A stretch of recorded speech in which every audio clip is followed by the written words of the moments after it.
Vega Jewelers, a luxury bridal jewelry exhibition and sale 22nd and 23rd November, Fortune Kansas Hotel, Tatanagar, Tirupati. నమస్కారం. మనతో పాటు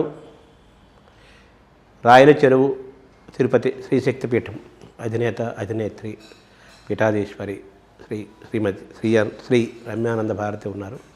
వారు పూర్వాశ్రమంలో వైద్యశాస్త్రాన్ని అధ్యయనం చేసిన వారు. ఇప్పుడు మంత్రశాస్త్రము, తపస్సు, ధ్యానంలో గడుపుతున్నారు. అనేక మందికి మార్గదర్శనం చేస్తున్నారు. మానసిక, శారీరక, ఆధ్యాత్మిక ఆరోగ్యం సమ్మేళనంగా ఆవిడ తన ప్రయాణాన్ని సాగిస్తూ కోట్లాది మంది స్త్రీలకు ముఖ్యంగా ఆరోగ్యాన్ని ఇస్తున్నారు. స్త్రీలతో పాటు పురుషులు కూడా ఆవిడ దర్శనం చేసుకుంటున్నారు. మంత్రము, ధ్యానము, తపస్సు అనేక మార్గాల ద్వారా ఆరోగ్యంగా ఉండటం, ఆనందంగా ఉండటం, సామాజికమైన శాంతిని, సనాతన ధర్మాన్ని కాపాడటం, వీటి చుట్టూ ఆవిడ ప్రయాణం సాగుతోంది. దీనికే తన జీవితాన్ని అంకితం చేశారని చెప్పవచ్చు.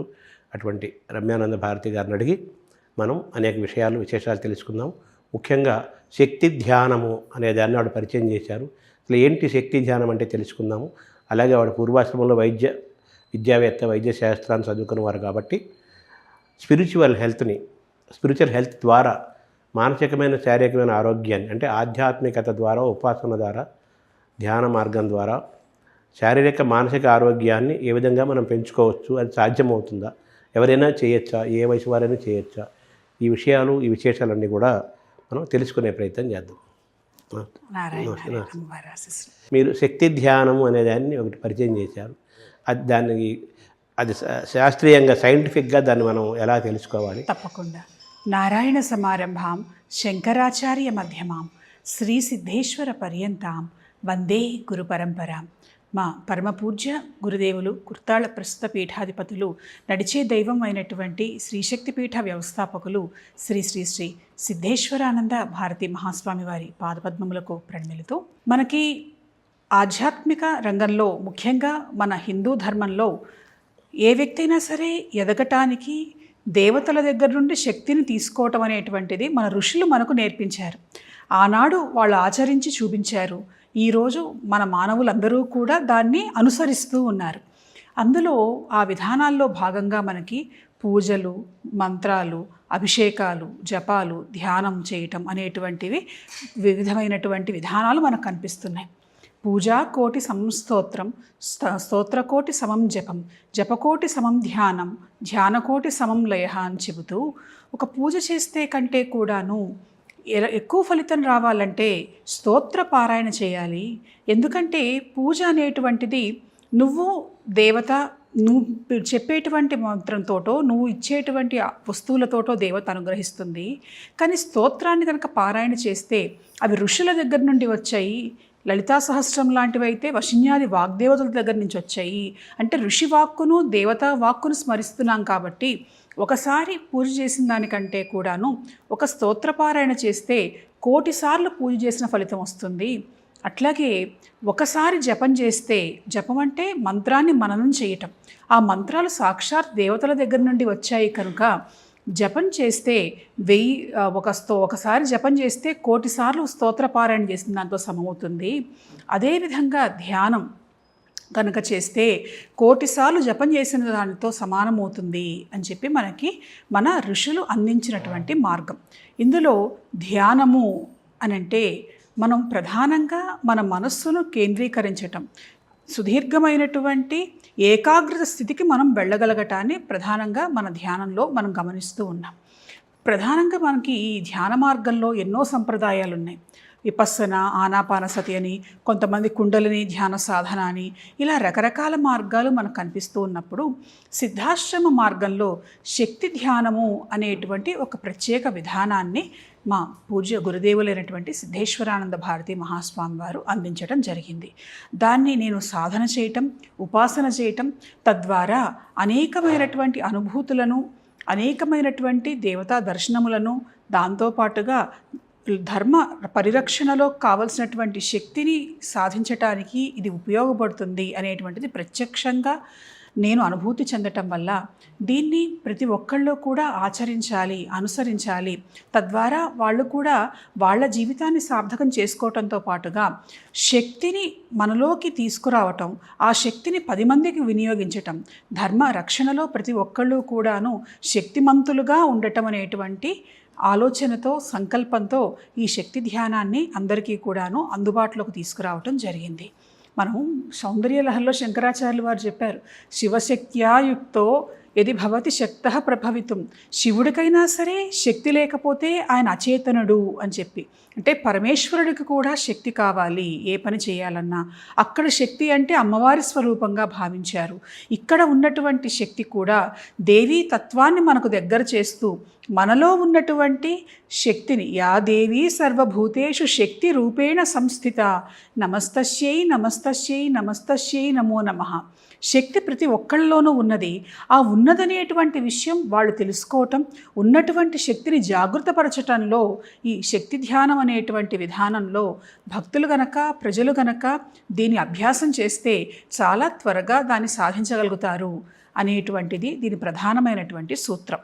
అయితే ఆ విధానం అనేటువంటిది ఏకాంతంలో ఉన్నప్పుడు ప్రత్యేకంగా చెప్పేటువంటిది కాబట్టి విధానం చెప్పటం లేదు.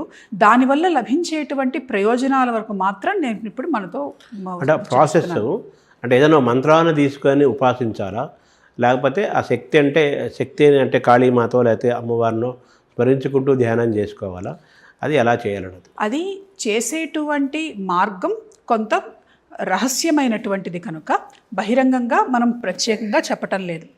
కానీ శక్తి అనంటే ఇక్కడ ఈ సృష్టికి ఏ చరాచరమైనటువంటి సృష్టి ఏదైతే ఉన్నదో ఈ సృష్టికి కారణమైనటువంటి శక్తిని ధ్యాన మార్గం ద్వారా మనం ఇందులో ఆరాధించటం జరుగుతూ ఉన్నది. అది గురుముఖత నేర్చుకోవటం వల్ల దాన్ని తొందరగా సాధించగలుగుతారు, ఆ మార్గంలో ముందుకు వెళ్ళగలుగుతారు. పరమేశ్వరి యొక్క శక్తి తత్వమే ఈ ధ్యానంలో ఉన్నటువంటి మూలశక్తి.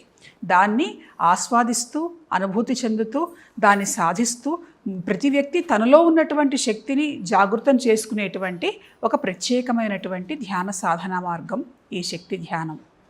అంటే మామూలుగా యోగ మార్గం ఉంటుంది, అలాగే కుండలిని యోగా అలాంటివన్నీ ఉంటాయి. అలాగే ఓంకారాన్ని కొంతమంది ధ్యానం చేస్తారు, కొంతమంది అలాగే తనలో తను చూసుకుంటూ ఉచ్ఛ్వాస నిశ్వాసాల ద్వారా కొంతమంది చేస్తుంటారు. సో ఆ మార్గాలకి ఈ మార్గానికి తేడా ఏమైనా ఉందా, పోలిక ఉందా? ధ్యానం చేసేటువంటి సమయంలో ఇప్పుడు మీరు చెప్పినట్లుగా శ్వాసతో అనుసంధానం చేస్తూ శ్వాస మీద ధ్యాసను నిలిపి చేసేటువంటి ఆనాపానసతి, విపස්සన ఇలాంటివి కొన్ని మార్గాలు ఉన్నాయి. అట్లా కాకుండా దీపాన్ని చూస్తూ త్రాటకం అనేటువంటి మార్గం ద్వారా మనం దీపాన్ని మీద మనని ఏకాగ్రతను నిలిపి చేసేటువంటి ధ్యాన విధానం ఉన్నది. అలా కాకుండా నీటిలో సూర్యబింబాన్ని చూస్తూ నీటి ద్వారా లేదా చెరువుల్లోనో నదుల్లోనూ నిలబడి ధ్యానం చేసేటువంటి మార్గం ఉన్నది. ఇవి కాక క్షేత్రాలలో వెళ్ళి కొండల మీద, గుట్టల మీద, అంటే ఆకాశానికి వీలైనంత దగ్గరగా భూమి మీద నుంచి ఎక్కువ స్థితిలో ఉండి చేసేటువంటి ధ్యాన మార్గము ఉన్నది. అంటే ఇవి ప్రధానంగా పంచభూతాత్మకమైనటువంటి శక్తులను మనం ఉపయోగించుకుంటూ ధ్యాన సాధన చేసి ముందుకు వెళ్తాం. ఈ శక్తి ధ్యానంలో కూడా ఇవన్నీ ఉంటాయి. కానీ వీటితో పాటుగా ప్రధానంగా పరమేశ్వరి అయినటువంటి అమ్మవారి శక్తిని వీటన్నిటికీ అనుసంధానం చేస్తూ ఆ మార్గంలో ముందుకు తీసుకువెళ్ళేటువంటి విధంగా సిద్ధాశ్రమ యోగులు రూపొందించినటువంటి ఒక ప్రత్యేక ప్రణాళిక ఇది. ఇందులో మంత్రము ఉంటుంది, దీంతోపాటు పంచభూతాత్మకమైనటువంటి శక్తిని అనుసంధానం చేయటము ఉంటుంది, దేవీ తత్వాన్ని సమ్మేళనం చేయటము ఉంటుంది. ముఖ్యంగా గురుకృప, గురుశక్తి అనేటువంటిది ఈ ధ్యానాన్ని ముందుకు నడిపిస్తుంది. అంటే ధ్యాన మార్గం అంటే మామూలుగా చాలామంది కళ్ళు మూసుకొని ధ్యానం చేస్తుంటారు ఎక్కువ మంది. సో ఇది కళ్ళు తెరుచుకొని చేసే ధ్యానమా, కళ్ళు మూసుకొని చేసే ధ్యానమా? సాధారణంగా ఏమిటి అని అంటే ధ్యాన మార్గంలో ఇప్పుడు నేను మీకు చెప్పినటువంటి దాంట్లో సూర్యబింబాన్ని చూస్తూ చేయటం, దీపాన్ని చూస్తూ చేయటం, అంటే చూస్తూ కూడా మన ఏకాగ్రతను నిలిపేటువంటి ధ్యాన మార్గాలు ఉన్నాయి. ఇందులో కూడాను ఈ శక్తి ధ్యాన మార్గంలో కళ్ళు మూసుకొని మనలో ఉన్నటువంటి అంతర్లీనంగా ఉన్నటువంటి పరమేశ్వరి చైతన్యాన్ని దర్శించటం, అమ్మవారిని దహరాకాశ రూపిణి, అంటే మన దేవత ఎక్కడో లేదు, మన హృదయంలోనే ఉన్నది అన్నట్లుగా శరీరంలో ఉన్నటువంటి పరమేశ్వరి చైతన్యాన్ని తెలుసుకోవటం కోసం చేసేటువంటి మార్గం. అంటే మనిషి తను తాను తెలుసుకునే క్రమంలో లోపలికి చూసుకోవడం అంటే ఇన్నర్ ఇంజనీరింగ్ అంటున్నారు కదా, ఇన్నర్ జగ్గి వాస్తవ్. సో దీనికి దానికి ఏమైనా సంబంధం ఉందా, అసలు పోలిక ఉందా? అంటే మామూలుగా ఎలా చెప్పచ్చు అని అంటే all roads lead to Rome అని ఒక సామెత ఉన్నది మనకి చెప్పాలంటే ఇంగ్లీష్. తిరిగి అన్ని దారులు ఒకే గమ్యాన్ని చేరుస్తాయి, ఎవరి దారి వాళ్ళది. ఒక రోడ్లో ఒకళ్ళు రావచ్చు, ఒకళ్ళు సైకిల్ మీద రావచ్చు, ఒకళ్ళు కారులో రావచ్చు, చేయొచ్చు. కానీ అన్ని దారిలో కూడా భక్తితో ఇవన్నీ కూడాను సమ్మేళితమై ఉంటాయి. కాబట్టి ఇవన్నీ కూడా భగవంతుని దగ్గరగా చేర్చటం, అహం బ్రహ్మాస్మి అనేటువంటి సూత్రానికి మానవుల్ని దగ్గర చేయటమే ప్రధానంగా ధ్యానంలో ఉండేటువంటి ప్రధాన లక్షణంగా ఇప్పటి వరకు కూడా చేస్తున్నటువంటి ఆ మార్గాన్ని అభ్యసిస్తున్నటువంటి ధ్యాన సాధకులు భావిస్తూ ఉన్నారు. కొందరైతే దేవతను కూడా భావించకుండా ప్రకృతి పరమేశ్వరి, పంచభూతాల్లోనే సమస్తమైనటువంటి శక్తితత్వం ఇమిడి ఉన్నది, ఆ ప్రకృతిని ఆరాధిస్తే చాలు, ప్రకృతిని ధ్యానిస్తే చాలు అని భావించేటువంటి వాళ్ళు కొంతమంది ఉన్నారు. అట్లా కాదు, అసలు ఈ సృష్టి మొత్తం కూడా మాయే, ఈ మాయను దాటి మరొక శక్తి ఉన్నది ఈ మాయ వెనకాల, దాన్ని చూడాలి, తెలుసుకోవాలి అని ధ్యానం చేసేటువంటి వాళ్ళు మరికొంతమంది. ఉదాహరణకి రామకృష్ణ పరమహంస ఉన్నారు. ఆయన కాళీమాతను ప్రసన్నం చేసుకున్న తర్వాత ధ్యానం చేద్దాము అని కళ్ళు మూసుకోగానే, కళ్ళు మూసుకున్నా కూడాను ఆయన 3వ నేత్రం ద్వారా కాళీదేవిని చూసేవాడు.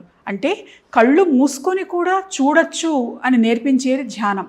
మనకి కంటికి కనిపించినటువంటి నేత్రం తెలుసుకోవడంతో పాటుగా ఏకాగ్రత స్థితిలో ఉన్నప్పుడు కేవలం భౌతికంగా ఉండేటువంటి చెవులు మాత్రమే కాదు, కళ్ళు మూసుకొని ధ్యాన స్థితిలో ఉన్నప్పుడు కూడా పంచేంద్రియాలు పరమేశ్వరి శక్తితో అనుసంధానం చేస్తే కళ్ళు మూసుకొని చూడొచ్చు, చెవులు మూసుకున్నా వినొచ్చు అనేటువంటి శక్తి ప్రతి వ్యక్తిలో ఉన్నది అని తెలిపేది ధ్యానం.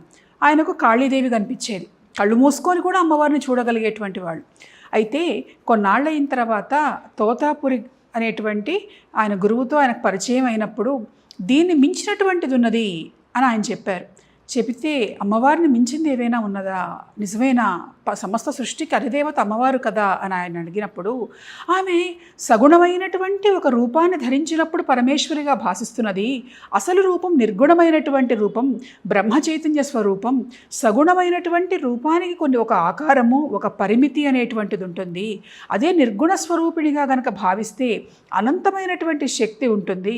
ఉదాహరణకి సగుణము అని అంటే ఒక సముద్రం దగ్గరికి వెళ్ళి ఒక గ్లాసుకు కనుక నీళ్లు కావాలంటే గ్లాస్ మాత్రమే నిండుతుంది. కానీ ఆ సముద్రం అంతా పరమేశ్వర తత్వం అని అనుకుంటే దానికి పరిమితులు అనేటువంటివి ఉండవు. కాబట్టి నువ్వు ధ్యానం చెయ్యి అని అన్నట్టు ఆయన. అంటే ఈయన ప్రయత్నం చేశారు, కళ్ళు మూసుకోగానే మళ్ళీ కాళీదేవి కనిపిస్తున్నది. అదే మాట చెబితే ఆయన తన చేతిని పరమహంస ఫాల నేత్రంలో పెట్టి, నేను చెప్తున్నాను, నా మార్గంలో నువ్వు ఇప్పుడు ముందుకు వెళ్ళగలుగుతావు అని చెప్పి ఆయన బయటికి వెళ్ళిపోయారట. 3 రోజుల పాటు ఆయన ఆ ధ్యాన స్థితిలో కాళీదేవిని దాటి నిర్గుణ స్వరూపంగా ఉన్నటువంటి శక్తిని ఆస్వాదిస్తూ అనుభూతి చెందుతూ ఉన్నారు. తోతాపురి వచ్చి చూసి ఆశ్చర్యపడ్డాడు. మొట్టమొదటిసారిగా ఇంత సాధన ఎట్లా చేయగలిగారు, ఇంత బ్రహ్మస్థితిని, బ్రహ్మ స్వరూపాన్ని ఎలా తెలుసుకొని అహం బ్రహ్మాస్మి అనే తత్వానికి ఎంత చేరువు కాగలిగాడు ఇతడు, కారణజన్ముడు అని భావించారు. 3 రోజుల పాటు ఆహారం లేవు, నీళ్లు లేవు. కానీ ఇతను ఏమన్నా మరణించారా అంటే లేదు. ప్రాణశక్తి నాడి ఆడుతూ ఉన్నది, శ్వాస పీలుస్తూ ఉన్నాడు. అంటే ఆహారాన్ని తీసుకోకపోయినా, నీటిని తీసుకోకపోయినా కూడా మనిషి ఈ శక్తి ద్వారా జీవించగలుగుతాడు అనేటువంటిది ఆయన ధ్యానం చేసి మనకి నిరూపించారు. అయితే ఆ స్థాయిని అందరూ చేరటం అనేటువంటిది అసాధ్యం అనను, కానీ అంత తేలిక కాదు. అక్కడ గురుకృప, అంతకుముందు చేసి ఉన్నటువంటి దేవీ సాధన, ఈ రెండూ కూడా ఆయనని ఆ స్థితిలో నిలబెట్టాయి. కనుక ధ్యాన మార్గంలో ముందుకు వెళితే తనని తాను తెలుసుకోవటం మాత్రమే కాకుండా పరమేశ్వర తత్వాన్ని, నిజమైనటువంటి పరమేశ్వర స్వరూపాన్ని తెలుసుకోగలగటం అనేటువంటిది ఏ వ్యక్తి అయినా చేయగలుగుతారు. అయితే ఇక్కడ గురుకృప అనేటువంటిది ప్రధానమైనటువంటి పాత్రను పోషిస్తూ ఉంటుంది. అంటే రామకృష్ణ పరమహంస చేసిన ఆ శక్తి ధ్యానానికి అంటే ఆయన శక్తి ధ్యానం చేస్తారని నేను చెప్పలేదు. అంటే దాన్ని ఏమనాలి ఆ ధ్యానాన్ని? ఆయన వాళ్ళ గురువు గారు చూపించినటువంటి మార్గం, బ్రహ్మతత్వాన్ని తెలుసుకునేటువంటి ధ్యానం. ఆనందో బ్రహ్మేతి వ్యజానాత్, ఆ బ్రహ్మస్థితిని పొంది ఆయన ఆనంద స్థితిలో చేరువయ్యాడు.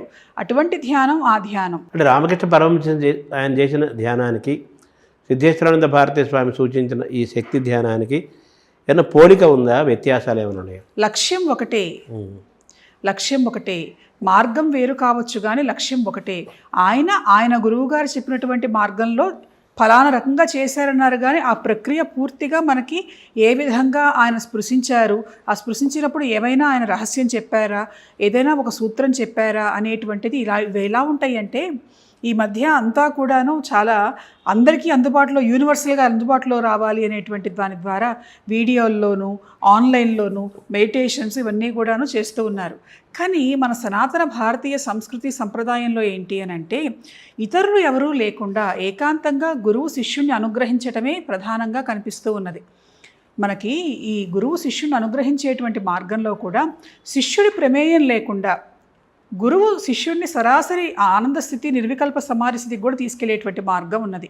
దాన్ని మనం శాక్తేయ మార్గంలో చూస్తూ ఉంటే మంత్ర సాధన విధానాల్లో గురువు శిష్యుడిని ఎలా అనుగ్రహిస్తాడు అనేది 3 మార్గాలు చెప్పారు.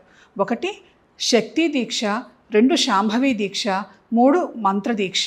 ఈ శక్తి దీక్షలో ఏమిటి అనంటే గురువు స్వయంగా శిష్యుడి కుండలిని శక్తిని జాగృతం చేసి శిష్యుడి శరీరానికి తన శరీరంలో ఉన్నటువంటి శక్తిని ఆత్మశక్తిని అనుసంధానం చేసి శిష్యుడి ప్రమేయం లేకుండా అతన్ని సుదీర్ఘమైనటువంటి నిర్వికల్ప సమాధి స్థితికి తీసుకువెళ్తారు. అంటే తన శక్తిని ప్రవేశపెడతారు అనేటువంటిది శక్తి మార్గంలో కనిపిస్తున్నది. శాంభవి మార్గం ఏమిటి అనంటే హస్తమస్తక సంయోగం, శిష్యుడి శిరస్సు మీద గురువు చేయి ఉంచటం లేదా తన చూపు ద్వారా శిష్యుడి కళ్ళలోకి ఆ శక్తిని పంపించటం, దీని ద్వారా శిష్యుని ఆధ్యాత్మిక సాధనలో ముందుకు తీసుకువెళ్ళటం అనేటువంటిది మరొక మార్గం కనిపిస్తున్నది. 3వది మంత్ర మార్గం. మంత్రాన్ని ఉపదేశించి మంత్రాన్ని ధ్యానం చేయించి శిష్యుడితోటి ఆ శిష్యుడిని దేవతా చైతన్యానికి ధ్యాన భూమికల్లోకి ముందుకు తీసుకువెళ్ళటానికి సూచించినటువంటి మార్గం మరొక మార్గం ఉన్నది.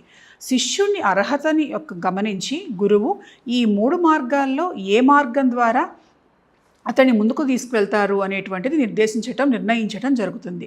కనుక ధ్యానం చేసేటువంటి విధానాల్లో కూడా శిష్యుడి ప్రమేయం లేకుండానే గురువు శిష్యుని సాధనతో సంబంధం లేకుండానే శిష్యుడిని ఉన్నత స్థితికి చేర్చటం అనేటువంటి విధానాలు కూడా మనకి చెప్పబడ్డాయి. ఆనందమయి మాత ప్రసిద్ధమైనటువంటి సిద్ధ గురువుగా ఆమె ప్రసిద్ధురాలైంది. ఆమె స్పృశిస్తే చాలు వెంటనే సమాధి స్థితిలోకి వెళ్ళిపోయేవాళ్ళట. పండిట్ జవహర్లాల్ నెహ్రూ భార్య కమలా నెహ్రూను కూడా ఆమె అట్లా ధ్యాన సమాధిలోకి తీసుకువెళ్ళింది అని ఆమె జీవిత చరిత్రలో మనకి కనిపిస్తూ ఉన్నది. అట్లా శిష్యుల ప్రమేయం లేకుండా కూడా గురు కృపతోటి ధ్యాన మార్గంలో ముందుకు వెళ్ళేటువంటి విధానాలు మనకి కనిపిస్తూ ఉన్నాయి. అంటే మీరు ఇప్పుడు అవలంబిస్తున్నది సాధన చేస్తుంది స్వామి ద్వారా, సిద్ధేశ్వరానంద భారతీ స్వామి ద్వారా మీరు నేర్చుకొని సాధన చేస్తున్నారు. చాలామందికి అది నేర్పుతున్నారు, ఆ మార్గం వైపు తీసుకెళ్ళే ప్రయత్నం చేస్తున్నారు. ఈ శక్తి ధ్యానం అంటే కాళీమాత ధ్యానమా, లేకపోతే ఈ మొత్తం వ్యవస్థను ఏదో ఒక పవర్ నడుపుతోంది, ఒక శక్తి నడుపుతోంది ఆ శక్తి అంతే ప్రధానం. అదే పరమేశ్వరి చైతన్యం యొక్క శక్తిని అనుసంధానం చేసేటువంటిదే ఈ శక్తి ఉపాసన. ఆ శక్తి ఉపాసనలో శక్తి ధ్యానం ఒక మార్గం. మిగిలినటువంటివి ఇప్పుడు నేను చెప్పినట్లుగా మంత్ర మార్గము, హోమ మార్గము, ధ్యాన మార్గము, వీటిల్లో ఎవరు దేని ద్వారా సాధించగలుగుతారో వాళ్ళకు తగ్గట్టుగా వాళ్ళకు ఉపదేశం చేయటం జరుగుతున్నది. ఇవన్నీ శక్తి ధ్యానం కిందకే వస్తాయా? ధ్యానము అని అంటే సాధారణంగా మనము ఏకాగ్రతతో భావన చేసుకోవటం, ఏదో కళ్ళు మూసుకొని చేసేసుకోవటం అనే భావన చాలామంది ధ్యానం చేయండి అనగానే అక్కడ ఏకాగ్రత ప్రధానం. కళ్ళు మూసుకోవటాలు కళ్ళు తెరుచుకోవటాలు అనేటువంటివి కాకుండా మంత్రమైనా సరే మంత్ర దేవత మీద మన మనస్సును ఏకాగ్ర స్థితిలో నిలపటమే మంత్ర ధ్యానం. అది ధ్యాన ఝాతృ ధ్యేయరూప అని చెప్పి లలితాదేవిని గురించి చెప్పారు. ధ్యాన స్వరూపము, ధ్యేయస్వరూపము చేసేటువంటి వ్యక్తి ఏ వ్యక్తితో ధ్యానం చేస్తున్నాడో ఈ 3 స్వరూపాల్లోనూ ఉన్నటువంటిది అమ్మవారే అంటుంది లలితా సహస్రనామం. కాబట్టి ఆ ధ్యానం అనేటువంటిది మన మనస్సును ఏకాగ్రత స్థితిలో ఉంచటం, థింకింగ్ అనేటువంటిది చాలా డీప్ లెవెల్లోకి వెళ్ళేటువంటి స్థితినే మనం ధ్యానంగా భావన చేస్తూ ఉంటాం. రోజుకి ఎంతసేపు ఈ సాధన చేయాలి? రోజుకి ఎంతసేపు ఈ సాధన చేయాలి అని అంటే శిష్యులకు నేర్పించిన తర్వాత వాళ్ళు దాన్ని అందుకున్న తర్వాత వాళ్ళ స్థితి ఎలా ఉంటుందో ఏమిటో అనేటువంటిది చూసిన తర్వాత ఎవరికి తగ్గట్టుగా వాళ్ళకి నిర్ణయించి వాళ్ళకి చెప్పడం జరుగుతూ ఉంటుంది. అంటే ఎవరికి ఇవ్వాలి, ఎవరు చేయకూడదు, ఎవరికి ఇవ్వకూడదు అనే అర్హతలు ఏమన్నా ఏమైనా ఉన్నాయా? అవి వచ్చినటువంటి వాళ్ళ మీద ఆధారపడి ఉంటాయి. చాలామంది మన దగ్గరకు వస్తూ ఉంటారు, చేస్తూ ఉంటారు. వాళ్ళలో కొంతమందికి ఈ ధ్యాన మార్గం చెప్పడం జరిగింది, ఇంకొంతమందికి మంత్ర మార్గం చెప్పడం జరిగింది, మరికొంతమందికి పూజా విధానాలు చెప్పడం జరిగింది. కాబట్టి వాళ్ళ ఉన్నటువంటి స్థితిని చూసి అది నిర్ణయించడం జరుగుతుంది. అంటే మామూలుగా కొంతమంది దైవం అనే దాన్ని నమ్మేవాళ్ళు ఉన్నారు, నమ్మని వాళ్ళు ఉన్నారు. ప్రస్తుతం ఉన్న కాలంలో నమ్మేవాళ్ళు వాళ్ళు రకరకాలుగా ఎలాగ నమ్ముతారు, మంత్రము, ఉపాసన, పూజలు, జపాలు, తపాలు, హోమాలు చేస్తుంటారు. అసలు దేవుణ్ణి, దైవం అనే వ్యవస్థ నమ్మకుండా ఉండేవాళ్ళు కూడా ఇప్పుడు వాళ్ళు ప్రాణాయామము, యోగా, ధ్యానము ఇవన్నీ చేస్తున్నారు కదా. వాళ్ళు దైవం అనే వ్యవస్థనే నమ్మని వాళ్ళు కూడా ఈ ధ్యానం చేయవచ్చా? ధ్యానము, దైవము అనేటువంటివి ఒక రకంగా చెప్పాలి అని అంటే మన నమ్మకంతో సంబంధం లేవు. మనం నమ్మితేనే దేవుడు ఉంటాడు, మనం నమ్మకపోతే దేవుడు లేడు అని అనలేము. యద్భావం తద్భవతి. మన భారతీయ సంస్కృతి సంప్రదాయంలో అయితే దేవతలంటే ఏదో దివ్యలోకాల్లో ఉంటారు, లేకపోతే ఫోటోల్లో చూపించినట్టుగా ఉంటారని మనం అనుకోము. చెట్లలోనూ, చేమల్లోనూ, ప్రతి చోట కూడా దైవత్వాన్ని మనం భావిస్తూ ఉంటాం. అది మన సంస్కృతి, మన సంప్రదాయం. దేవుడు లేడు, కానీ ఈ మార్గాలు కనుక చేస్తే ఏదో ఒక శక్తి మన మీద పనిచేస్తుంది. దాని సైన్స్ అనండి, కొంతమంది సైంటిఫికల్గా మెడిటేషన్ చేయండి, ఈ హార్మోన్స్ బాగా మీకు మళ్ళీ యాక్టివేట్ చేస్తాయి అని దానికి ఒక సైంటిఫికల్ ప్రూఫ్ చూపించిన తర్వాత కొంతమంది నమ్మటం అనేటువంటిది మొదలుపెట్టారు.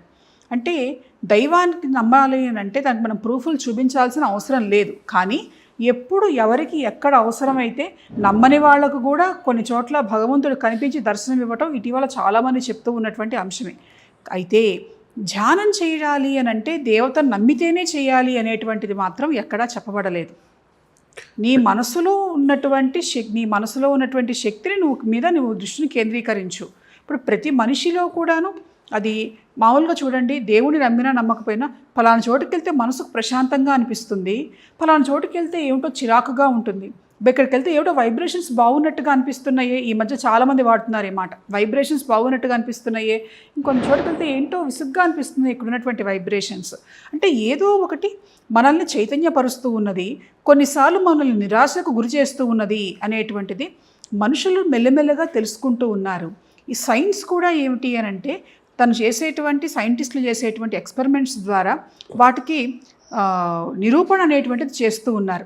ఉదాహరణకి అనేక చోట్ల మన ఓంకారం మీద ఎక్స్పెరిమెంట్లు చేశారు. ఆ ఓంకారాన్ని కనుక చేస్తే ఎలాంటి వైబ్రేషన్స్ వస్తున్నాయి అని చెప్పి చూసి ఆ సౌండ్ వేవ్స్ని కనుక ఒక డయాగ్రమెటిక్ ఫామ్గా కనుక చూసినప్పుడు శ్రీచక్ర ఆకృతి కనిపించింది. ఇది వెస్ట్రన్ సైంటిస్టులు నిరూపించినటువంటిది. అలాగే ఇటీవల కాలంలో కూడా 2-3 సార్లు టీవీలో కూడా టెలికాస్ట్ అయింది. కోమాలో ఉన్నటువంటి వ్యక్తులకి, అనారోగ్యంగా ఉన్నటువంటి వ్యక్తులకి మృత్యుంజయ మంత్రం చెప్పటం వల్ల, మృత్యుంజయ హోమం చేయించటం వల్ల వాళ్లకు ఆరోగ్యం తిరిగి వచ్చింది అనేటువంటివి కూడా మనం తెలుసుకోగలుగుతున్నాం. అయితే ఈ దైవాన్ని నమ్మకపోవటం అనేటువంటిది మనకి సృష్టి ప్రారంభం నుండి కూడా ఉన్నది. మనకు ఉదాహరణ రాక్షసులే, వాళ్ళు దైవానికి ఎదురెళ్ళినటువంటి వాళ్ళే, కానీ వాళ్ళు కూడా ధ్యాన మార్గం ద్వారా తపస్సు చేసి దేవతానుగ్రహాన్ని సాధించారు. కనుక ధ్యానం చేయటం అనేటువంటి దాన్ని గురువును ప్రధానంగా తీసుకొని చేయగలిగితే, అంటే నాకు గురువు కూడా అవసరం లేదు నేనే చేసుకుంటాను అంటే ప్రయత్నం చేయి. అది ఇట్ బికమ్స్ మామూలుగా చెప్పాలి అని అంటే ఒక మెడిటేషన్ ప్రాక్టీస్ అవుతుంది. అది దాన్ని సంపూర్ణంగా మనము మా కృపతో గురు పరంపరలో వచ్చేటువంటి ఆధ్యాత్మిక ధ్యానం కింద కన్సిడర్ చేయకపోవచ్చు.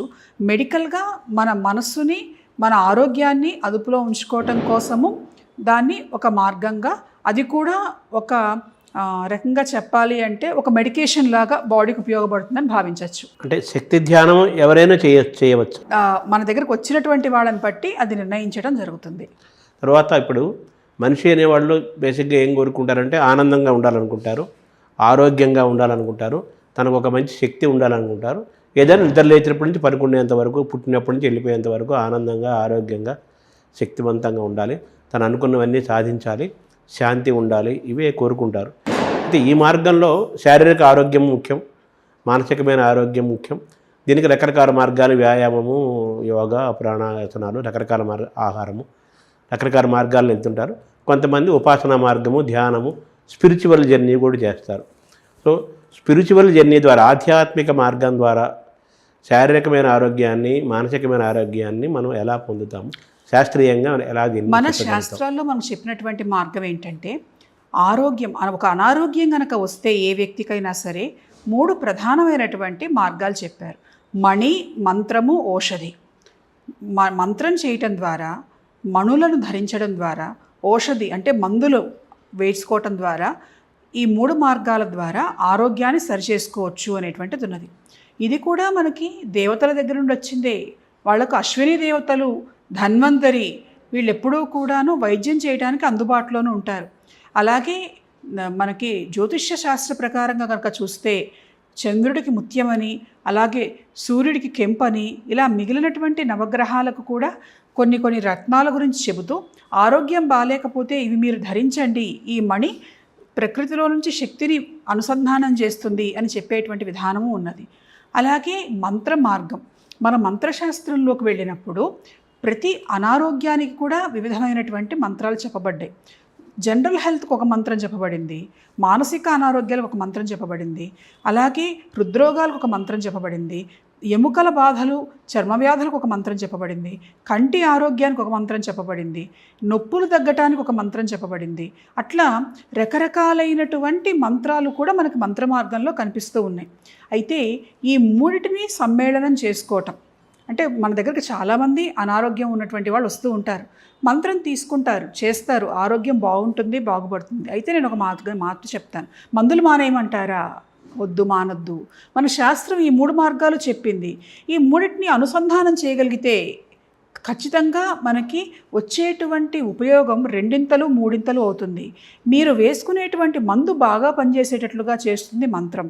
కాబట్టి మంత్రము, ఔషధులు ఖచ్చితంగా తీసుకోండి అని మనం చెప్తూ ఉంటాం. మణులు కూడా అన్నారు కదా, మణులు శరీరం మీద ధరించటం. మనం ఆ మణి గనక మంచిది అయితే అది ప్రకృతిలో నుండి శక్తిని ఆకర్షిస్తూ మనకు కావలసినటువంటి తత్వాన్ని శరీరానికి అందిస్తుంది అంటుంది జ్యోతిష్ శాస్త్రం. అంటే మీరు పూర్వాశ్రమంలో వైద్యశాస్త్రం చదువుకున్నారు, మీకు ఎనాటమీ తెలుసు, హ్యూమన్ యొక్క సిస్టమ్ అంతా తెలుసు కదా. ఇప్పుడు కూడా అందరూ కూడా తెలుసుకునే ప్రయత్నం చేస్తున్నారు. వాళ్ళు ఏంటని, నేనేంటని మామూలుగా స్పిరిచువల్గాతో పాటు హెల్త్ యాంగిల్లో కూడా తెలుసుకునే ప్రయత్నం చేస్తున్నారు. హార్మోన్స్ యొక్క బ్యాలెన్సు, ఇంబ్యాలెన్సు, దానిలో వచ్చే డిజార్డర్సు, ఇవన్నీ ప్రస్తుతం మనం బాగా వింటున్నాం. మీకు బాగా యువర్ వెల్వర్స్ కదా ఈ సబ్జెక్ట్స్ తోటి. ఇప్పుడు ఈ శారీరక మానసిక ఆరోగ్యాన్ని, ఆధ్యాత్మికమైన ఆలోచనల్ని వీటిని సమన్వయం చేసుకుంటూ, బ్యాలెన్స్ చేసుకుంటూ ఈ ఆధునిక మానవుడు ఒత్తిళ్ల మధ్య తను తాను ఆనందంగా, ఆరోగ్యంగా ఎలా ఉండాలి? మనకి మన ప్రకృతి 2 దేవుళ్ళని సృష్టించి మనకిచ్చింది మన ఆరోగ్యం కోసం. ఒకళ్ళు సూర్యుడు, మరొకళ్ళు చంద్రుడు. సూర్యుడు ఆరోగ్యం భాస్కరాదిచ్చేత్, చంద్రమా మనసోజాత. చంద్రుడు మనసు మీద పనిచేస్తాడు, మానసిక ఆరోగ్యాన్ని ఇస్తాడు. సూర్యుడు శారీరక ఆరోగ్యాన్ని ప్రసాదిస్తాడు. మనం గనక మన భారతీయ సంస్కృతిలో మనం ఆధ్యాత్మికత అనేటువంటి మార్గాన్ని గురించి చాలా మాట్లాడుకున్నాం. మన ఆధ్యాత్మికత ఏమిటి అని అంటే, మన జీవన శైలిని, జీవన విధానాన్ని, ఒక డిసిప్లిన్డ్ లైఫ్ స్టైల్ని మనకు అందించింది. ఇవాళ ఆధునిక యుగంలో మానవుడు కోల్పోయింది ఏమిటి? ఎందుకు ఈ టెన్షన్స్, ఎందుకు ఈ స్ట్రెస్ అంటే, మనకు ఉన్నటువంటి పూర్వకాలంలో మన సనాతన ధర్మం, మన ఋషులు అందించినటువంటి ఆ డిసిప్లిన్డ్ లైఫ్ స్టైల్ అనేటువంటిది ఇవాళ ఉన్నటువంటి ఉద్యోగాలు అవ్వచ్చు, వ్యాపకాలు అవ్వచ్చు, జీవన విధానం కావచ్చు, దానిలో ఇన్కార్పొరేట్ చేసుకోవటం అనేటువంటిది సమన్వయం చేసుకోలేకపోతూ ఉన్నారు. ఉదాహరణకి ఉదయం బ్రాహ్మీ ముహూర్తంలో లేవటం అనేటువంటిది ఒకటి చెప్పారు. అలాగే సూర్య నమస్కారాలు చేయండి. ఇవాళ మోడర్న్ సైన్స్ అదే చెప్తున్నది, మీరు సూర్య నమస్కారాలు చేయండి, that gives you good health అంటున్నది. దాన్ని మనం వీళ్ళు రీసెర్చ్ చేసి చెప్పకముందే మన ఋషులు దాన్ని ఎప్పుడో చెప్పడం, ప్రతిపాదించడం అనేటువంటిది జరిగింది. సూర్యుడికి ఎక్స్పోజ్ అవ్వమన్నారు, డి విటమిన్ అంటున్నారు, అది చెప్తూ ఉన్నారు. సో అంటే మన వాళ్ళు చెప్పినటువంటి వాటన్నిటినీ కూడాను ఇవాళ సైంటిఫికల్గా ప్రూవ్ చేయటం వల్ల, వెస్ట్రన్ సైన్స్ ఒక ఇంపాక్ట్ వల్ల ఏంటంటే ప్రూఫ్ ఉంటే చేస్తాం అనేటువంటి సిచ్యువేషన్ రావటం వల్ల మన పూర్వీకులు చేసినటువంటి వాటన్నిటిలో ఉన్నటువంటి సైన్స్ని ఇవాళ మనం తెలుసుకోగలుగుతున్నాం. అలాగే మనం రాత్రిపూట ఇంతకుముందు కనుక చూస్తే సాయంకాలం కాగానే సూర్యాస్తమయానికి అందరూ పనులు ముగించేసుకొని వెన్నెల వెలుగులో కూర్చొని చంద్రుడి వెన్నెలను ఆస్వాదించటం, ఆ వెన్నెల వెలుగులో కబుర్లు చెప్పుకోవటం, బయట అన్నాన్ని తినటం, ఇలాంటివన్నీ జరిగేవి. అప్పట్లో ఏంటంటే అప్పటికప్పుడు వండుకోవటం, తినటం అనేటువంటివి జరిగాయి. ఫ్రెష్ ఫుడ్ తీసుకోవటం అనేటువంటిది జరిగింది. నైవేద్యం పెట్టండి, పాతవి ఇంట్లో ఉన్నవి ఇంతకుముందు ఉపయోగించినవి అయితే నైవేద్యానికి పనికిరావు, మీరు ఇంట్లో నైవేద్యం పెట్టుకొని తినండి అనేవాళ్ళు. ఆ నైవేద్యం కోసమైనా ఫ్రెష్గా ఫుడ్ ప్రిపేర్ చేస్తూ ఉండేటువంటి వాళ్ళు. అంటే ఒక సిస్టమాటిక్ లైఫ్ స్టైల్ని ప్రకృతితో అనుసంధానం చేస్తూ, చెరువుల దగ్గరికి వెళ్ళి స్నానం చేయండి, నదీ స్నానం చేయండి, సముద్ర స్నానం చేయండి, అలాగే చెట్ల దగ్గర కూర్చోండి, కార్తీక వన సమారాధన అంటుంటాం. అలాగే దాంతోపాటుగా చెట్లను పెంచండి. ఇవన్నీ కూడా ఏంటంటే ప్రకృతిలో మానవుణ్ణి మమేకం కనుక చేస్తే ఆ ఆరోగ్యం అనేటువంటిది అటు శారీరకంగా ఇటు మానసికంగా 2 రకాలుగా మనిషి ఆరోగ్యంగా ఉంటాడు అని చెప్పటమే మన సంస్కృతి మనకు నేర్పించింది. అయితే ఆధునిక కాలంలో మీరు చూస్తే ఉదయాన్నే రాత్రులు ఎప్పుడో పడుకుంటారు, ఉదయాన్నే లేవలేరు. బ్రాహ్మీ ముహూర్తంలో లేవటం కాదు, ఉదయం సూర్యోదయానికి లేచే వాళ్ళ సంఖ్య తగ్గిపోతూ ఉన్నది. దాంతోపాటుగా చంద్రుడిని అసలు వస్తున్నాడో లేదో కూడా ఎవరికీ తెలియదు. రాత్రి ఎన్నింటికి ఇంటికి వస్తారో తెలియదు. ఆ తీసుకునేటువంటి ఆహారం ఇంట్లో వండుకోవడానికి కూడా సమయం ఉండటం లేదు చాలామందికి. ఎక్కడి నుంచో తెప్పించుకుంటారు. అది ఎప్పుడు చేశారో, ఎక్కడ చేశారో, ఎవరు చేశారో కూడా తెలియదు. దీనివల్ల ఏమవుతున్నది అనంటే మన పూర్వీకుల నుండి వచ్చినటువంటి జీన్స్ ఏవైతే ఉన్నాయో ఆ జీన్స్కి ఒక లక్షణం ఉన్నది, సిస్టమాటిక్ లైఫ్ స్టైల్ అనేటువంటి అలవాటు పడినటువంటిది. ఈ ఆధునిక కాలంలో ఏమిటి అనంటే ఈ రకమైనటువంటి జీవన విధానాన్ని మనకున్నటువంటి ఆ జన్యు సంఖ్య ఏదైతే ఉన్నదో, జన్యు తీరు ఏదైతే ఉన్నదో అది అడాప్ట్ చేసుకోలేకపోవటం వల్ల మానవుడు అసంతృప్తికి, అసహనానికి, ఆందోళనకు గురి అవుతున్నాడు. Stress, tension, depression. అవి తగ్గాలంటే సూర్య నమస్కారాలు చేయండి అంటుంది వాళ్ళ మోడర్న్ సైన్స్. మీకు వైటమిన్ డి తగ్గుతున్నది, సన్కి ఎక్స్పోజ్ అవ్వండి అని అంటున్నారు. అలాగే మూన్కి ఎక్స్పోజ్ అవ్వండి, మూన్ రేస్ కనుక పడితే మీకు మనసు ఆహ్లాదకరంగా ఉంటుంది అంటున్నారు. ఇట్లా మీకు ఆక్సిజన్ బాగా కావాలి అని అంటే చెట్ల దగ్గర ఎక్కువ టైం స్పెండ్ చేయండి, ఇండోర్ ప్లాంట్స్ని పెట్టుకోండి అని అంటున్నారు. మీకు మంచి పాజిటివ్ వైబ్రేషన్స్ కనుక కావాలి అంటే కొన్ని సాల్ట్స్ చెప్పి వీటిని స్నానంలో ఉపయోగించుకొని వాడండి అంటున్నారు. మన పెద్దవాళ్ళైతే ఏదైనా బాగాలేదంటే పిల్లలకైనా సరే ఒక గుప్పెడు ఉప్పు దిష్టి తిప్పి బయటపడేసేవాళ్ళు. అదే ఇవాళ సైన్స్ ప్రూవ్ చేసి మీరు ఇవన్నీ చెయ్యండి అని చెబుతూ ఉన్నారు. ఎలా సైన్స్ నమ్మి చేసినా, మన పెద్దవాళ్ళు చెప్పారని చెప్పి చేసినా, చెయ్యటం అనేటువంటిది కనుక చేయటం మొదలు పెడితే, డిసిప్లిన్డ్ సిస్టమాటిక్ లైఫ్ కనుక వస్తే ఆధునిక యుగంలో కూడా మానవుడు తన ఉనికిని కోల్పోకుండా ఆ శారీరక మానసిక ఆరోగ్యంతో సంతృప్తికరమైనటువంటి జీవితాన్ని గడపగలుగుతాడు.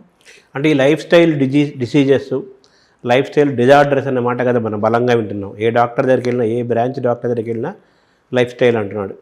సో కాబట్టి మన ఆధ్యాత్మికమైన సాధన ద్వారా, మన పూర్వ భారతీయమైన ఆచార విధానాల ద్వారా, మార్గాలు అవలంబించడం ద్వారా మనం అద్భుతమైన ఆరోగ్యాన్ని అన్ని రకాలుగా సంపాదించవచ్చు అనేది గతంలో ఉన్నది. దాన్ని మళ్ళీ రివైవ్ చేయాలనేది మీరు సూచించే సూచన. అయితే మామూలుగా మన ఆయుర్వేదం కానీ భారతీయ విధానంలో మనిషి యొక్క లైఫ్ స్పాన్ లైఫ్ ఎక్స్పెక్టెన్సీ అంటారు కదా, 120 సంవత్సరాలు అనేది అంటున్నారు. సో మనం 120 సంవత్సరాలు జీవితం ఇప్పుడు ఐఏఈ టెక్నాలజీ దీని ద్వారా కూడా స్టడీ చేస్తున్నారు. మనిషి యొక్క లైఫ్ స్పాన్ పెంచడానికి, ఎక్స్పెక్టెన్సీ పెంచడానికి, హెల్త్ పెంచడానికి ప్రయత్నం జరుగుతుంది. శాస్త్రవేత్తలు ప్రయత్నం చేస్తున్నారు. ఇంకో పక్క మన ఆయుర్వేదం, ఇంకో పక్క గతంలో చెప్పున్నది. సో మీరు ఒక డాక్టర్గా 120 ఏళ్ళు అటు మనిషి ఎటువంటి అనారోగ్యాలు లేకుండా ఆరోగ్యంగా 120 ఏళ్ళు జీవించడం సాధ్యం అవుతుందా? ఆధ్యాత్మిక మార్గం ఏం చెప్తుంది అక్కడ? ఆధ్యాత్మిక మార్గం ఏం చెప్తున్నది అనంటే, ఇప్పుడు నేను చెప్పినటువంటి సూత్రాలు ఏవైతే ఉన్నాయో జీవన విధానాన్ని గనక మెరుగుపరుచుకుంటే ఖచ్చితంగా మనిషి జీవితంలో ఉండేటువంటి ఆయుర్దాయం బాగుంటుంది, పెరుగుతుంది అనేటువంటిది మన ఆయుర్వేదం మనకు చెప్పినటువంటిది. ఇవాళ సైన్స్ని కూడా, మెడిసిన్స్కు డాక్టర్స్ దగ్గర కూడా వెళ్తుంటే కూడా చాలా చోట్ల, మొన్న ఎస్వి యూనివర్సిటీలో కూడా ఇటీవలే నేను ఒక సెమినార్ని చేసి రావాల్సి వచ్చింది. దాంట్లో ఏంటి అంటే integration of modern medicine with ancient methods. అంటే పాతకాలం పద్ధతులని ఈ మోడర్న్ సైన్స్, వెస్ట్రన్ సైన్స్ ఏదైతే చెప్తున్నదో ఆ రెండింటినీ కూడా సమన్వయం చేసుకొని మానవుడి యొక్క జీవిత ప్రయాణానికి కావలసినటువంటివి సమకూరుస్తూ అనారోగ్య సమస్యలు తగ్గి మంచి క్వాలిటీ ఆఫ్ లైఫ్ ఇంప్రూవ్ అయ్యి, ఇప్పుడు జీవించి ఉండటం ప్రధానం కాదు, ఆరోగ్యంగా జీవించి ఉండటం ప్రధానం. ఆరోగ్యంగా, ఆనందంగా. సో ఆనందం అనేటువంటిది మన మనసు మీద, మన ఆలోచనల మీద ఆధారపడి ఉంటుంది. మెంటల్ హెల్త్ శారీరకంగా ఏమిటి అని అంటే మనం ఉన్నటువంటి జీవన విధానము, మనం వాడుతూ ఉన్నటువంటి వస్తువులు, అది ఆహారం కావచ్చు, మనం పీల్చేటువంటి గాలి కావచ్చు, తాగుతున్నటువంటి నీళ్లు కావచ్చు, చేస్తూ ఉన్నటువంటి సాధన లేదా ఫిజికల్ ఎక్సర్సైజ్ అనుకోండి అది కావచ్చు, వీటన్నిటినీ కూడాను సమన్వయం చేసుకుంటూ జాగ్రత్తగా ముందుకు వెళితే మంచి జీవితము, మంచి ఆయుర్దాయం లభిస్తాయి అనేటువంటిది మన ఆయుర్వేదం మనకి ఎప్పుడూ చెప్తూ ఉన్నటువంటి మాటే. అంటే మీరు తిరుపతి యూనివర్సిటీలో కంక్లూజన్ ఏమి ఇచ్చారు? అందులో కంక్లూజన్ ఏమి ఇచ్చామంటే, ఉదాహరణకి ఒక వ్యక్తికి ఒక బ్లడ్ ప్రెషర్ వచ్చింది అనుకోండి, వస్తే బ్లడ్ ప్రెషర్ పెరిగింది, హైపర్ టెన్షన్, బ్లడ్ ప్రెషర్ అందరికీ ఉంటుంది, హైపర్ టెన్షన్ కనుక వస్తే అది తగ్గించడానికి మందులతో పాటుగా ఈ ధ్యాన మార్గము, రిలాక్సేషన్ టెక్నిక్స్ వీటిని గనక ప్రాక్టీస్ చేస్తే రెండింటిని కంబైన్ చేయటం, సమన్వయం చేయటం చేసి అతనికి గనక ప్రిస్క్రిప్షన్ ఇస్తే తొందరగా అతడు దాని నుంచి కూడాను ఉపశమనం పొందుతాడు. అంటే ఒకే వ్యాధిని తొలగించటానికి రెండిట్లో ఉన్నటువంటి విభిన్నమైనటువంటి శాస్త్రాల్లో ఉన్నటువంటి మార్గాలను సమన్వయం చేసుకుంటూ మనం వాళ్ళకి అందించగలగాలి అనేటువంటిది ఆ సదస్సు తీర్మానించడం జరిగింది. ఇప్పుడు మామూలుగా మీరు హైపర్ టెన్షన్ని ఇప్పుడు డయాబెటీస్ కూడా రివర్స్ చేస్తున్నాం అంటున్నారు కదా, ఆహార రైస్ తింటాం మానేస్తున్నాము, లేదా రకరకాల మార్గాలు రివర్స్ అంటున్నారు కదా. సో మీరు చెప్పిన ధ్యానం ద్వారా హైపర్ టెన్షన్ రివర్స్ చేయొచ్చు, తగ్గించవచ్చునా దాని సారాంశం? ఉపశమనం, ఉపశాంతి. మనస్సును ఇప్పుడు హైపర్ టెన్షన్ ఉన్నటువంటి వాళ్ళలో ఆందోళన ఎక్కువగా ఉంటుంది, బ్లడ్ ప్రెషర్ ఎక్కువగా ఉంటుంది. అటు మందులు వేసుకోవటంతో పాటుగా ధ్యాన సాధన లేదా రిలాక్సేషన్ టెక్నిక్స్ కొన్ని ప్రత్యేకంగా ఉన్నాయి. వీటిని కనుక చేస్తే ఎక్కువ ఆందోళన కలగకుండా మనసుకు శాంతిని కలిగిస్తూ ఉంటుంది. కాబట్టి కాస్త తక్కువ డోస్ ఆఫ్ మెడికేషన్ తోటి ఆ వ్యక్తిని ఆరోగ్యంగా ఉంచవచ్చు అనేటువంటిది ఆ రెండు శాస్త్రాలని కలిసి, అంటే ఆ రెండింటినీ కూడాను కంబైన్ చేసుకొని చేయొచ్చు అనేటువంటిది ఆ రోజు అక్కడ తీర్మానించడం జరిగింది. ఉదాహరణకి ఈ విషయం అంటే 80/120 ఇవి ఉన్నాయి కదా, అవి నార్మల్సీకి వస్తే ఈ సాధన ద్వారా వీటికి నేను ఇప్పుడు చెప్పినట్లుగా మందులతో పాటుగా ఇవి చేసుకుంటే వస్తాయనే నమ్ముతున్నారు అందరూ కూడా. అలాగే డయాబెటీస్ మన భారతదేశం మన మొత్తం క్యాపిటల్ అయిపోయింది కదా, అది కూడా చాలా ప్రివేలింగ్ సిచ్యువేషన్లో ఉంది. దానికి కూడా ఇక్కడ మనకు సమాధానం ఉందా? సమాధానం ఎప్పుడూ ఉంటుంది. అయితే ఇప్పుడు నేను చెప్పినట్లుగా మోడర్న్ సైన్స్ మెడికేషన్, అది మీరు ఆయుర్వేదం మందులు కావచ్చు, హోమియో మందులు కావచ్చు, ఎలోపతి మందులు కావచ్చు, ఇందాక చెప్పినట్లుగా మణి, మంత్రము, ఔషధి, ఈ మూడింటిని కనుక కలుపుకొని చేసుకుంటే మన ఆరోగ్యాన్ని మనం పరిరక్షించుకోవచ్చు. ఇప్పుడు మీరు చెప్పిన డయాబెటీస్ రివర్సల్ కూడా ఒక్కొక్కళ్ళు ఒక్కొక్క మార్గంలో చెప్తూ ఉన్నారు. ఆయుర్వేదం వాళ్ళు ఒక మార్గంలో చెప్తూ ఉండొచ్చు, ఎలోపతిలో ఇంకో మార్గంలో చెప్పచ్చు, లేదు కీటో డైట్ అని ఇంకొకళ్ళు ఇంకో మార్గంలో చెప్పచ్చు. కానీ అందరూ కూడాను ఆహార మార్గము, మందులు, వీటి ద్వారానే ప్రధానంగా దీన్ని చేయటం అనేటువంటిది. అలాగే జీవన విధానంలో మార్పు ప్రధానమైనటువంటి లైఫ్ స్టైల్ చేంజ్. ఇందాక మనం చెప్పుకున్నట్టుగా డిసిప్లిన్డ్ లైఫ్ స్టైల్ కనుక ఉంటే ఏదైనా సరే మానవుడు సాధించవచ్చు అని నమ్ముతుంది మన శాస్త్రం. తర్వాత నిద్ర అనేది కూడా చాలా ముఖ్యమైనది కదా, దాన్ని ఎలా చూడాలి? యోగా నిద్ర అనేది కూడా మనం బాగా గతంలో ఉన్నది, ఇప్పుడు ఎక్కువ వింటున్నాం. మీరు అవన్నీ తెలిసిన వ్యక్తిగా దాని మీద ఎలా చెప్తారు? మన గనక శాస్త్రంలో చూస్తే యా దేవి సర్వభూతేషు నిద్రారూపేణ సంస్థిత నమస్తశ్యై నమస్తశ్యై నమస్తశ్యై నమో నమః అని మనకు కనిపిస్తున్నది చండీ సప్తశతిలో. అంటే మానవుడికి కావాల్సినటువంటి ఆహారం అందించడంలో అన్నపూర్ణగా అమ్మవారు, నీళ్లను అందించడంలో నదీ తల్లులుగా గంగమ్మగా అమ్మవారు, అలాగే నిద్రాదేవిగా అమ్మవారి గురించి వర్ణించారు. అందులో యోగ నిద్ర కావచ్చు, ధ్యానం చేసేటప్పుడు ధ్యాన నిద్రను కొంతమంది అంటారు. అట్లా కాకుండా ఈ యోగాసనాలు వేసిన తర్వాత శవాసనం వేసేటప్పుడు రిలాక్స్ కావడానికి కొంతమంది ఆ నిద్ర మార్గాన్ని కొంత ఎంచుకోవటం, ఇట్లాంటివి రకరకాలుగా ఉన్నాయి. అయితే చాలామంది ఏమిటంటే ఆ నిద్రను కూడా ఆహారము, నీళ్లు ఎంత అవసరమో మనిషికి నిద్ర కూడా అంతే అవసరం. ఈ మూడిట్లో దేని విషయంలోనూ మనం కాంప్రమైజ్ అవ్వడానికి వీల్లేదు. అందుకని ఇవన్నీ కూడా అమ్మవారి స్వరూపం కాబట్టి మీరు మీవి అనుకోకండి, ఇవన్నీ కూడా అమ్మవారివిగా భావించండి. అమ్మవారిగా భావించి వాటి పట్ల గౌరవ మర్యాదలతో ఉండండి, భక్తితో ఉండండి. అప్పుడు మీకు తెలియకుండానే మీరు అమ్మవారిని ఆరాధిస్తూ ఉంటారు కాబట్టి వాటి పట్ల జాగ్రత్తగా ఉంటారు. కనుక నిద్ర విషయంలో కూడాను నిద్ర పట్టడానికి మంత్రాలు ఉన్నాయి. నిద్రాదేవి మంత్రం ఇప్పుడు నేను చెప్పాను, నిద్రను కూడా నిద్రాదేవి అని పిలుస్తారు. ఇలాంటివి కూడా మనకి చెప్పబడి ఉన్నాయి. కనుక నిద్రను కూడా మన జీవిత గమనంలో ప్రధానమైనటువంటి స్థానం ఉన్నది అని భావిస్తూ దానికి తగినటువంటి సమయాన్ని కేటాయించవలసినటువంటి అవసరం ఉన్నది. మనిషి యొక్క మానసిక ఆరోగ్యం, శారీరక ఆరోగ్యంపై నిద్ర యొక్క ప్రభావం, ఇన్ఫ్లుయెన్స్ చాలా ఎక్కువ. ఇప్పుడు అన్ని వయసుల వాళ్ళు కూడా నిద్రలేమితో బాధపడుతున్నారు. అవును. దానికి మనకు సమాధానం ఈ స్పిరిచువల్ ప్రాక్టీసెస్ ద్వారా మనం సాధించవచ్చు సార్. సాధించవచ్చు అని చాలా స్టడీస్లో మనకి నిరూపితమైంది. ఒక నిద్రపోయే ముందర ఇప్పుడు కొంతమంది ఏంటంటే ఎరోమా థెరపీ అంటారు. కొన్ని రకాలైనటువంటి ఎరోమా ఈ స్మెల్స్ని కనుక చూస్తే ఆ ఫ్రేగ్రెన్స్ వల్ల మనిషిలో నిద్ర కలిగిస్తుంది అని అంటారు. అలాగే మరికొంతమంది ఏమంటారు అంటే కొన్ని మూలికలు ఉన్నటువంటి హెర్బల్ టీ తాగండి, అది మీకు నిద్ర వచ్చేటట్లుగా చేస్తుంది. అంటే ఇది ఆయుర్వేదము మనకి ప్రకృతి వైద్యం, ఇది వచ్చి నిద్ర వచ్చేటట్లుగా చేస్తుంది అని అంటారు.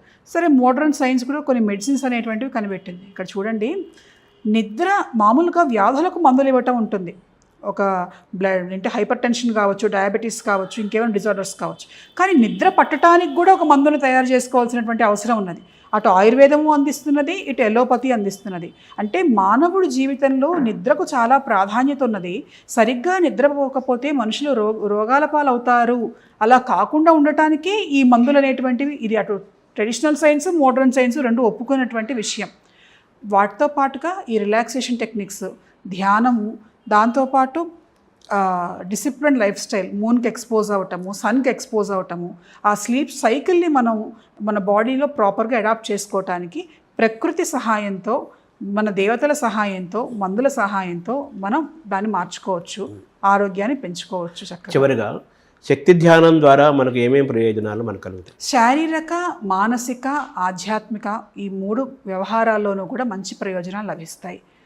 ఇది ప్రధానంగా ఏంటంటే, ఒక పూజ అయినా, స్తోత్రమైనా, మంత్రమైనా, ధ్యానమైనా ఏదైనా సరే మనిషికి ముందు ఒక డిసిప్లిన్ లైఫ్ స్టైల్ ఏర్పాటు చేస్తుంది. ఈ టైంకి ఇంతసేపు ఇది నువ్వు చెయ్యాలి అనేటువంటిది కనుక నేర్పిస్తే ఖచ్చితంగా మనిషిలో ఒక డిసిప్లిన్ అనేటువంటిది ఫామ్ అవుతుంది. అంతేకాకుండా ఈ ఉపాసన ద్వారా, ఈ ధ్యాన మార్గంలో ఉన్నటువంటి శక్తి అది మొదలుపెట్టినటువంటి వచ్చినటువంటి చోటు గురుకృప నుంచి మొదలైంది కాబట్టి అది ఇంకొంత తొందరగా మనిషి మీద ప్రభావం చూపిస్తుంది, మనసు మీద ప్రభావం చూపిస్తుంది, ఆరోగ్యం మీద ప్రభావం చూపిస్తుంది.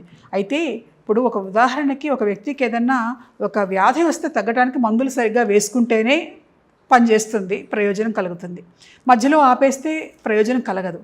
ఈ ధ్యానమైనా సరే చెప్పినటువంటి విధానంలో ఎంతసేపు చేయాలో, ఎలా చేయాలో జాగ్రత్తగా నేర్చుకొని కనుక చేస్తే అన్ని రకాల ప్రయోజనాల్ని అందిస్తుంది. మనలో ఉన్నటువంటి దివ్యత్వాన్ని, దైవత్వాన్ని మనం తెలుసుకునేటట్లుగా చేస్తుంది. మనం మానసికంగా, శారీరకంగా మనల్ని మనం ఎప్పుడూ కూడాను మనల్ని పరిరక్షించుకోవటానికి మన మనస్సును ఎప్పుడూ చైతన్యపరుస్తూ ఉంటుంది. గురు కృపను, సిద్ధుల కృపను, శక్తి స్వరూపిణి అయినటువంటి పరమేశ్వరి అనుగ్రహాన్ని ప్రత్యక్షంగా అనుభూతి చెందేటట్లుగా చేస్తుంది ఈ ధ్యాన మార్గం. అంటే మీరు శక్తి ధ్యానం అనేది అది రహస్యంగా దాన్ని బోధించాల్సింది, 1 to 1 చెప్పాల్సింది గురువు ద్వారా అంటున్నారు కదా. మరి ఇన్ని లక్షల మందికి, ఇన్ని వేల మందికి అది ఎలా సాధ్యమవుతుంది? అది మీరు స్వామివారి ఎవరు చెప్పాలంటున్నారు? వచ్చినప్పుడు సామూహికంగా చెప్పడం జరిగింది ఇంతకు ముందర కొన్ని చోట్ల కూడా. అంటే శిష్యులు అందరూ ఉన్నప్పుడు ఇతరులు లేకుండా దానికి కావాల్సినటువంటి వాతావరణాన్ని మనం ఏర్పాటు చేసుకొని చేయటం జరిగింది. బ్యాచెస్ వైజ్గా కూడా చేయటం జరిగింది. చేసినటువంటి వాళ్ళకు చక్కటి అద్భుతమైనటువంటి అనుభూతులు, అనుభవాలు కలిగాయి. చేసిన వెంటనే వాళ్ళు అప్పటికప్పుడే ఆ క్షణంలో లేచి చెప్పటం కూడా జరిగింది. కాబట్టి ఏ వ్యక్తి అయినా సరే ఒక జపమో, ధ్యానమో, ఒక విధానంలో ముందుకు వెళ్ళాలి అంటే దేనికైనా కాలం కలిసి రావాలి అంటారు. ఆ టైం వస్తే, దాంతోపాటుగా యోగ్యత కనుక ఉంటే, ఆ యోగం కనుక ఉంటే అది ఖచ్చితంగా సాధ్యమవుతుంది.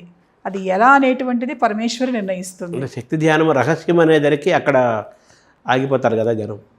ఏంటి అనేది ఆ రహస్యంగానే ఉండాలి. ఇప్పుడు చిదంబర రహస్యం అని అంటాం మనం.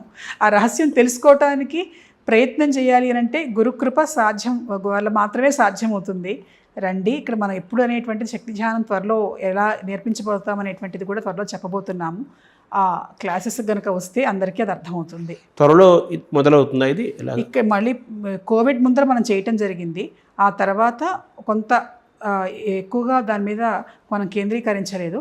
మళ్ళీ త్వరలో ఆ క్లాసెస్ అనేవి చాలామంది వచ్చి అడుగుతున్నారు. ఇంతకుముందు ప్రాక్టీస్ చేసిన వాళ్ళందరూ కూడాను మళ్ళీ చేయాలి అని దానికి తగ్గ ఏర్పాట్లు జరుగుతాయి. నమస్కారం. అమ్మవారి ఆశీస్సులు.